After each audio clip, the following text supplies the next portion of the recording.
नमस्कार दोस्तों, मैं हूं अवधेश शर्मा और आप सभी का हमारे यूट्यूब चैनल में आपका स्वागत है।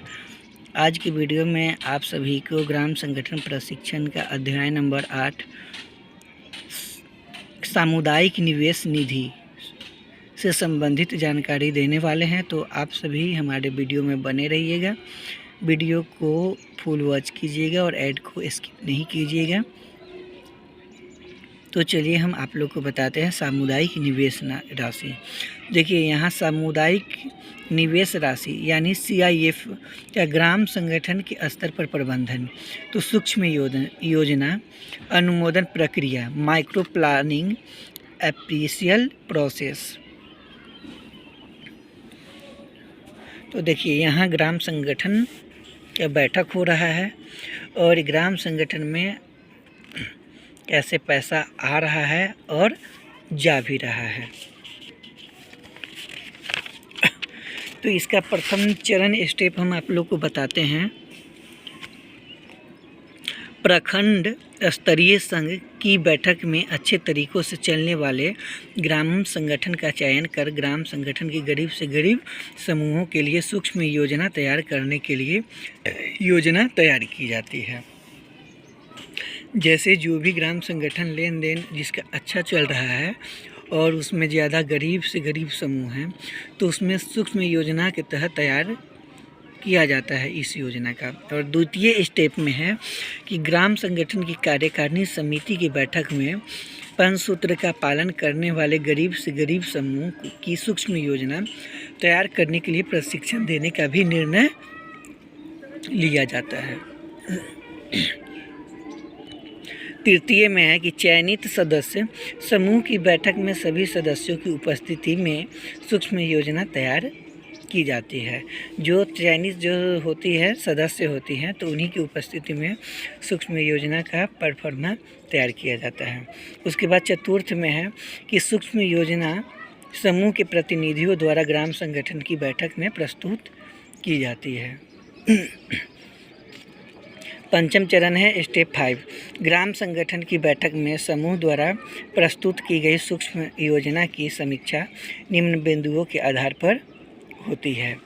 और इसका प्राथमिकता क्या है? प्राथमिकता गरीब से गरीब सदस्य है या नहीं, और उसके बाद चक्रीय और डिफ़ॉल्टर सदस्य आदि। अगर डिफ़ॉल्टर सदस्य है तो वैसे को नहीं देना है। उसके बाद है तदनुसार उनका मूल्यांकन कर ग्राम संगठन में राशि उपलब्ध है तो उसको मंजूर करते हैं। यदि राशि उपलब्ध नहीं है तो सूक्ष्म योजना का मूल्यांकन कर उसे प्रखंड स्तरीय संघ में भेजा जाता है। उन सभी प्रक्रियाओं के बाद ग्राम संगठन तथा समूह के बीच अनुबंध एकरारनामा पर हस्ताक्षर किया जाता है। जैसे कि उसका मूल्यांकन हो जाता है तो जो प्रखंड स्तरीय को भी भेज दिया जाता है, और उसका लेन देन का जो होता है उसका एक एकरारनामा होता है, तो उस पर उसके जो ग्राम संगठन के लीडर है उनका हस्ताक्षर करवाया जाता है। उसके बाद है छठा चरण स्टेप 6। प्रखंड स्तरीय संघ की कार्यकारिणी समिति की बैठक में ग्राम संगठन के प्रतिनिधि सूक्ष्म योजना को प्रस्तुत करेंगे तथा संघ सूक्ष्म योजना की समीक्षा कर ग्राम संगठन को राशि उपलब्ध कराएंगे। अनुमोदन के बाद प्रखंड स्तरीय संघ तथा ग्राम संगठन के बीच समझौता पत्र तैयार कर उस पर हस्ताक्षर करेंगे। देखिए प्रखंड स्तरीय का जो कार्यकारिणी समिति की बैठक में ग्राम संगठन के भी प्रतिनिधि सूक्ष्म योजना को प्रस्तुत करेंगे और सूक्ष्म योजना की समीक्षा कर ग्राम संगठन का राशि भी उपलब्ध करवाया जाएगा। और अनुमोदन के बाद प्रखंड स्तरीय संघ है सो ग्राम संगठन के बीच समझौता पत्र तैयार करेगा और उस पर हस्ताक्षर करेगा। उसके बाद है सातवां चरण में है कि ग्राम संगठन अनुमोदित राशि समूह को देंगे तथा सदस्य समूह से पैसा मिलने की तारीख से 15 दिनों के अंदर अपने मद में खर्चा करेंगे। 15 दिन से ज़्यादा होने पर समूह को ऋण वापस करेंगे। जैसे ग्राम संगठन अनुमोदित राशि मतलब हो गया और उनको मिल गया, तो सदस्य समूह से जो पैसा मिलने का 15 दिन के अंदर अपने मद में खर्च कर लेंगे जिस चीज़ के लिए ले रहे हैं। उसके बाद 15 दिन से ज़्यादा होने पर समूह को ऋण वापस कर देंगे। अगर जैसे कि अगर 15 दिन के अंदर अगर नहीं खर्च करते हैं जिस मद के लिए लिए हैं, तो वो समूह में वापस कर देंगे। 8वां चरण में है कि सामाजिक अंकेक्षण समिति समूहों का निरीक्षण कर प्रतिवेदन देगी और ग्राम संगठन की कार्यकारिणी समिति की बैठक में उसकी समीक्षा की जाती है। जो सामाजिक अंकेक्षण समिति होती है तो उनका समूहों वो है सो समूहों का निरीक्षण करके प्रतिवेदन भरते हैं और ग्राम संगठन की कार्यकारिणी समिति की बैठक में समीक्षा की जाती है।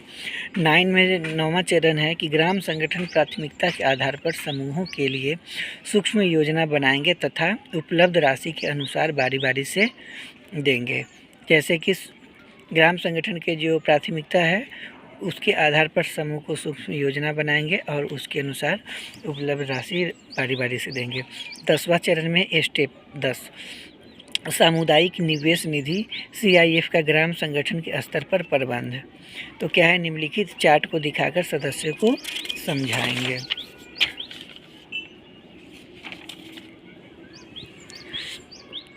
अब देखिए यहाँ कम्युनिटी इन्वेस्टमेंट फंड CIF का फुल फॉर्म होता है और इसका मैनेजमेंट। तो सामुदायिक निवेश निधि प्रबंधन कैसे होता है, तो इसका देखिए सबसे पहले है BLF होता है ब्लॉक लाइवलीहुड फेडरेशन। उसके बाद इसमें है कि देखिए ब्लॉक BLF होता है से यू अप टू 100 इंस्टॉलमेंट यानी 100 किस्तों में देता है 6% इंटरेस्ट पे। और BLF देता है किसको देता है, VO को। और VO जो है सो क्या काम करता है कि इसका 50% इंस्टॉलमेंट होता है और 12% इंटरेस्ट है और वो देता है किसको देता है, SHG को। और SHG क्या काम करता है कि इसका 25% इंस्टॉलमेंट है और इसको 24% इंटरेस्ट मतलब दिया जाता है। अब यहाँ पर देखिए कि क्या बताया है कि गीता, सीता, राधा, सुशीला, रंभा, रानी, रूपा, कौशल्या मतलब सदस्यों का नाम है। तो क्या है कि यह निधि प्रखंड स्तरीय संघ द्वारा ग्राम संगठन को 6% वार्षिक ब्याज की दर से अधिकतम 100 से 120 माह के लिए भी दी जाती है। यानी ऐसे 100 किस्त में ही भर देना होता है, लेकिन अगर होता है तो यह निधि प्रखंड स्तरीय द्वारा ग्राम संगठन को कितना 100 से 120 माह के लिए दी जाती है। और यह है कि ग्राम संगठन द्वारा समूह को 12% वार्षिक ब्याज की दर से अधिकतम 50 से 60 माह के लिए दी जाती है। ग्राम संगठन जो समूह को देगा तो 12% वार्षिक दर की दर से अधिकतम 50 से 60 माह के लिए दी जाती है। और समूह द्वारा सदस्यों को 24% वार्षिक ब्याज की दर से अधिकतम 20 से 24 माह के लिए दी जाती है। अब इसमें कुछ संक्षिप्त शब्दावली है, उसका हम आप लोग को पूरा बता रहे हैं। देखिए कॉम, इसका COM कॉम का होता है कम्युनिटी ऑपरेशन मैनुअल। इसका होता है कि सामुदायिक क्रियान्वयन मार्गदर्शिका। और उसके बाद है SHG का होता है सेल्फ हेल्प ग्रुप, मतलब इसका अंग्रेजी में सेल्फ हेल्प ग्रुप और इसका हिंदी में होगा स्वयं सहायता समूह। उसके बाद VO है तो यहाँ VO का विलेज ऑर्गेनाइजेशन, इसका हो जाएगा ग्राम संगठन। उसके बाद है कि BLF का होगा ब्लॉक लेवल फेडरेशन यानी प्रखंड स्तरीय संघ। उसके बाद है CM, यहाँ कम्युनिटी मोबिलाइजर यानी सामुदायिक संगठन। और CRP का होगा full form community resource person और इसका हिंदी होगा सामुदायिक साधन सेवी।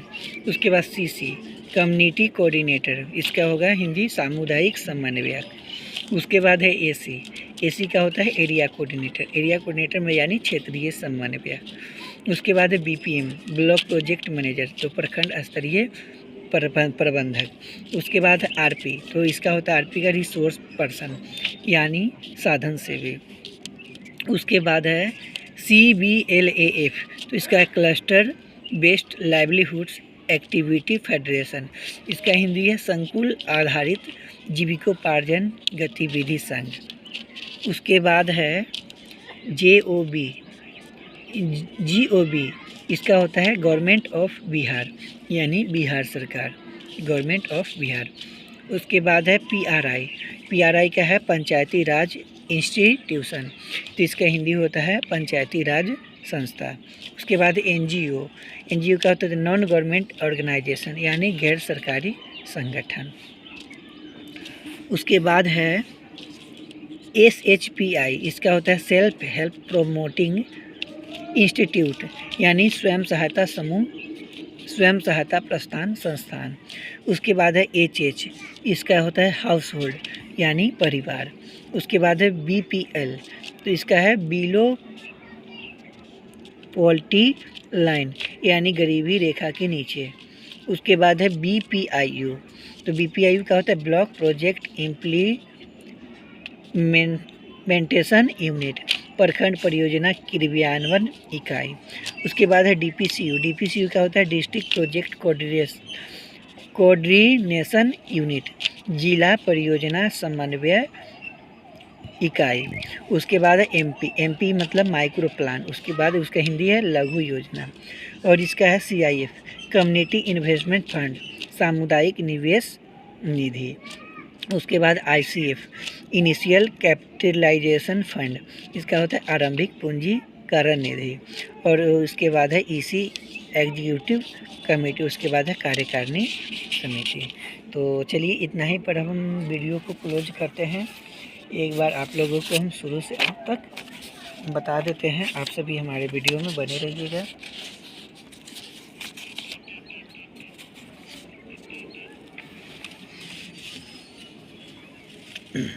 तो ग्राम संगठन प्रशिक्षण का अध्याय नंबर 8 पूरा समाप्ति हो गया है।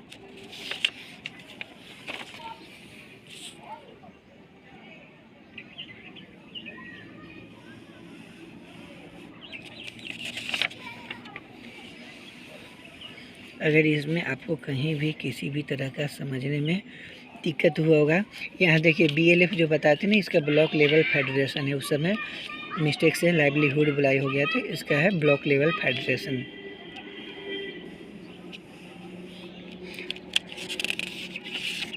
तो आप सभी कमेंट करके बताइएगा कि हमारा वीडियो कैसा लगा।